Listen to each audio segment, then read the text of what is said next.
Carpal tunnel syndrome ಕಾಯಿಲೆಯಲ್ಲಿ ಅಂಗೈ ಭಾಗದಲ್ಲಿ ಮರಗಟ್ಟುವಿಕೆ ಕಾಣಿಸಿಕೊಳ್ಳುವುದು ಪ್ರಧಾನ ಸಮಸ್ಯೆಯಾಗಿದ್ದು, ಇದರೊಂದಿಗೆ ಸ್ಪರ್ಶ ಜ್ಞಾನ ಕಳೆದುಕೊಳ್ಳುವುದು, ತೀವ್ರ ನೋವು, ಬಾಪು ಹಾಗೂ ಕೈಗಳಲ್ಲಿ ದೌರ್ಬಲ್ಯ ಉಂಟಾಗುವುದು ಪ್ರಮುಖ ಲಕ್ಷಣಗಳಾಗಿವೆ. ಈ ತೊಂದರೆಗಳು ಸಾಮಾನ್ಯವಾಗಿ ರಾತ್ರಿಯ ಅವಧಿಯಲ್ಲಿ ಹೆಚ್ಚು ತೀವ್ರಗೊಳ್ಳುತ್ತವೆ. ಕಾರ್ಪಲ್ ಟನಲ್ ಸಿಂಡ್ರೋಮ್ ಪುರುಷರಿಗಿಂತ ಮಹಿಳೆಯರಲ್ಲಿ ಹೆಚ್ಚಾಗಿ ಕಂಡುಬರುತ್ತದೆಯಾದರೂ ಹೆಚ್ಚಿನ ರೋಗಿಗಳಲ್ಲಿ ಇದಕ್ಕೆ ನಿರ್ದಿಷ್ಟವಾದ ಕಾರಣಗಳನ್ನು ಪತ್ತೆಹಚ್ಚಲು ಸಾಧ್ಯವಾಗುವುದಿಲ್ಲ.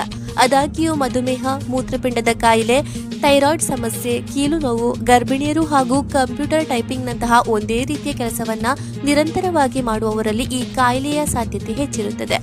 ತೀವ್ರ ನೋವಿನಿಂದ ಮುಕ್ತಿ ಪಡೆಯಲು ಮತ್ತು ಸಮಸ್ಯೆ ಮತ್ತಷ್ಟು ಬಿಗಡಾಯಿಸದಂತೆ ತಡೆಯಲು ಆರಂಭಿಕ ಲಕ್ಷಣಗಳು ಕಂಡುಬಂದ ತಕ್ಷಣವೇ ಹ್ಯಾಂಡ್ ಸರ್ಜನ್ ಅಥವಾ ಪ್ಲಾಸ್ಟಿಕ್ ಸರ್ಜನ್ ಅವರನ್ನು ಸಂಪರ್ಕಿಸಿ ಸೂಕ್ತ ಸಮಯದಲ್ಲಿ ಚಿಕಿತ್ಸೆ ಪಡೆಯುವುದು ಅತ್ಯಗತ್ಯ.